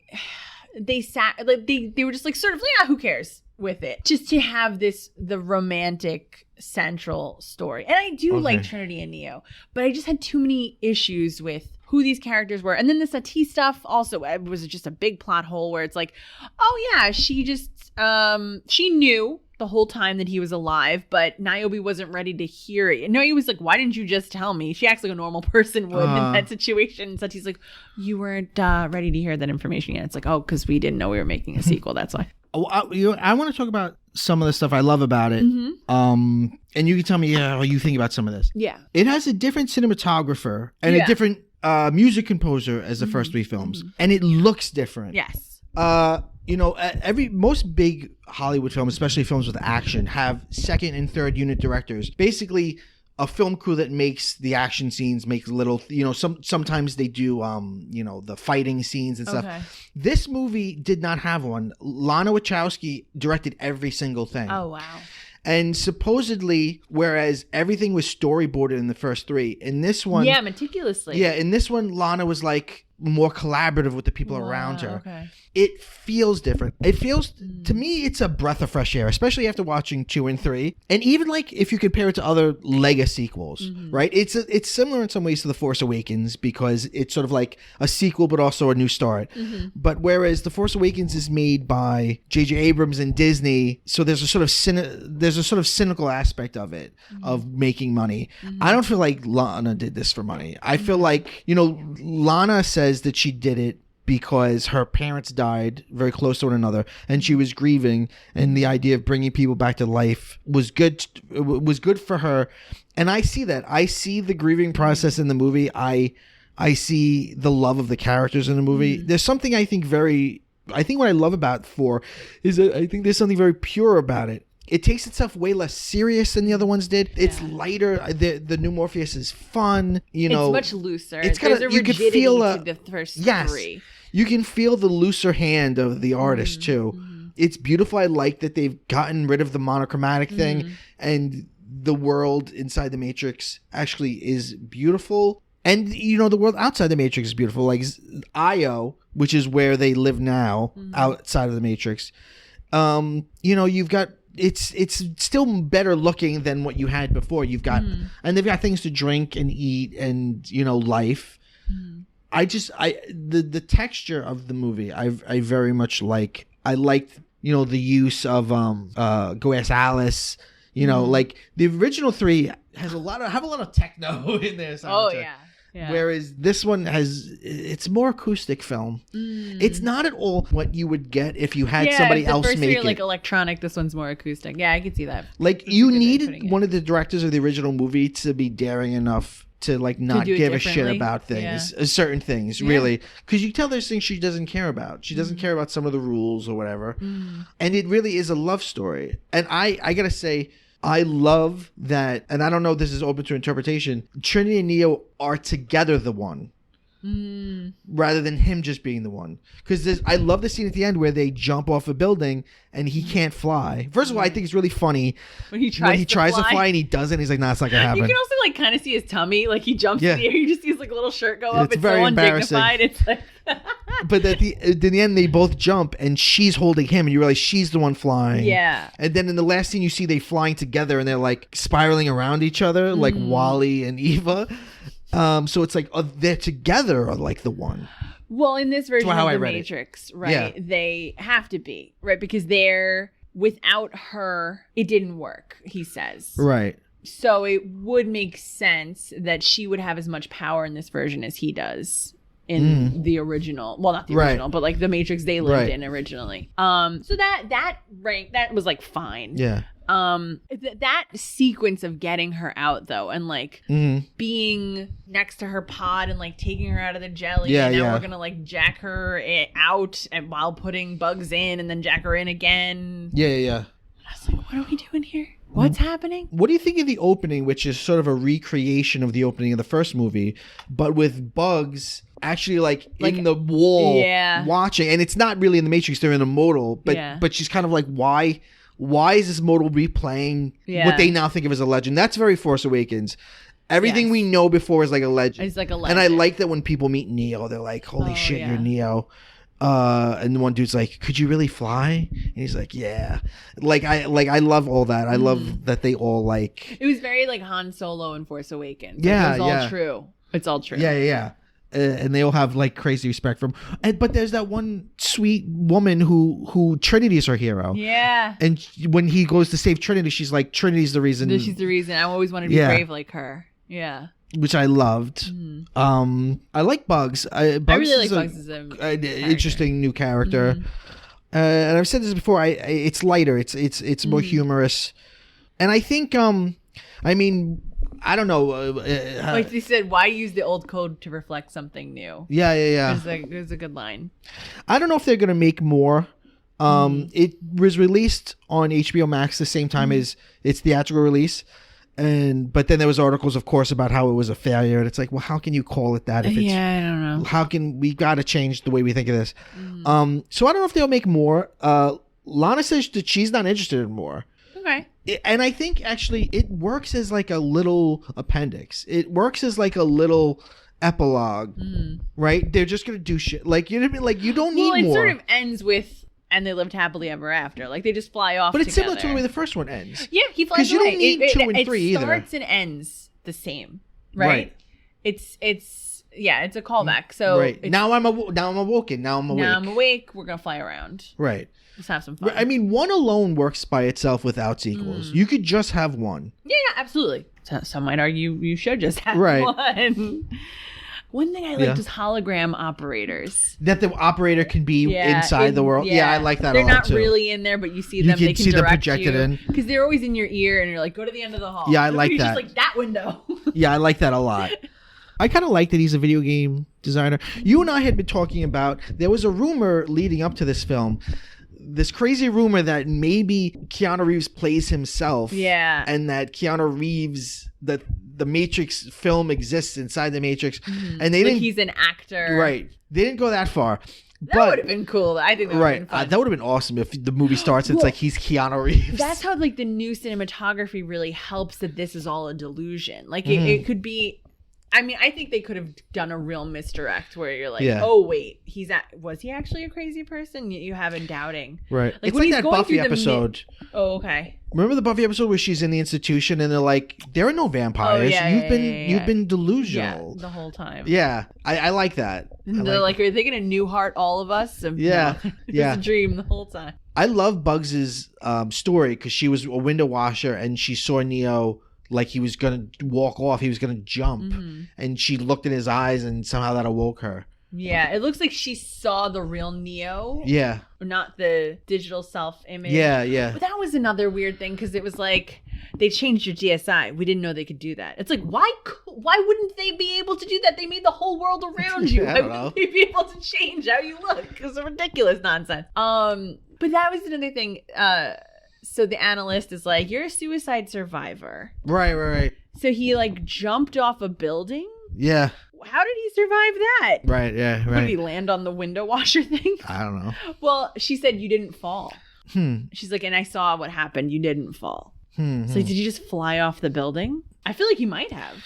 Well, in the scene where the I guess agents or whoever come into where he's working, he goes out the window and there's a window washer. Where he looks like Smith's going to shoot him, and then he kind of just wakes up in the analyst's office. Yeah. And he's like, he doesn't know how he got there, really. So it could be something like that. Oh, I'm sorry. I thought you were talking about the very first movie where Smith is chasing him. Not chasing him, but like they show up in the office. No, I'm talking about when... well, he walks out of a window there, too, in the very first movie. Right, yes, he goes does. Out of a window, he goes on the ledge. He's like, there's scaffolding there. You can climb up. It's if not, the agents are going to get you. And they did.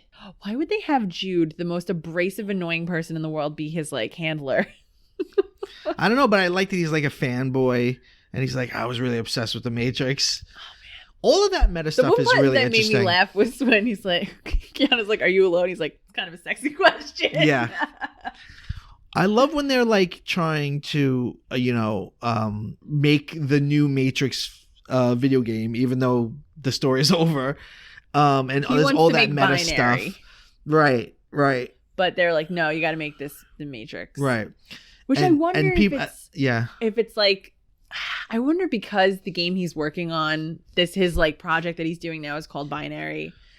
I'm sort of like, the transness of it all, like, is that Lana's like she wants to do like a passion project about like trans and binary and non-binary, but they like pulled her back in to do a Matrix. But this is her story about, I suppose, yeah. But I love that whole scene. I you have Christina Ricci and Freema Agyeman as doing nothing roles. Yeah, like a minute each, not even a minute, right? Like a couple seconds. I love when they're like, here's what the Matrix is about. One word, bullet time. And he's like, that's 2 words. Mm-hmm. Or, the one guy's like, it's about mind fucking you. And the other guy's like, I don't care. I don't want to get a PhD to understand it. I just like all the gunfights. Like supplemental it's all material. The shit that people say about. I've said myself. I'm like, I don't need to read a textbook to understand this movie. We've all done the SAT prep. We know these big words. Yeah. I think we've actually reached the end. Have we? Is there anything more you want to put out there? The end? Question mark. It's time for Rage Against the Machine. All right. Okay. Well, we talked about all 3 films, I think. All 3? All 4. I'm getting loopy. Well, this has been a 2-hour episode. So, holy Christ. So for people still listening, thanks. Oh man. Come back next week. We're gonna get even longer. We're gonna about 9 little things. All right. Well, I'm Mike. I'm tired. It's actually not that late for how we usually record. It's not even midnight. Oh my God. Okay. Yeah. Oh no. This is PCMC. We're available everywhere, including YouTube now. Yay. We have a YouTube channel. Don't expect too many visuals though. No, it's just another way of getting out this podcast. That's it. Some people do listen. There's some podcasts that only release to YouTube. Really? Yeah. So but we're everywhere. Listen, we're everywhere. We'll do some digital content soon. Visual content. Janine Gagliardi, if that's your name, thank you for being here. It's not. What's your hacker name? What's your hacker name? Oh God, what would mine be? I just thought of J9. That's so boring. It's Elmer. Elmer. Oh, yeah. Elmer Fudd. I'm just going with the whole buzz Mine's thing. Taz. All right, we end every episode by saying, go bye-bye.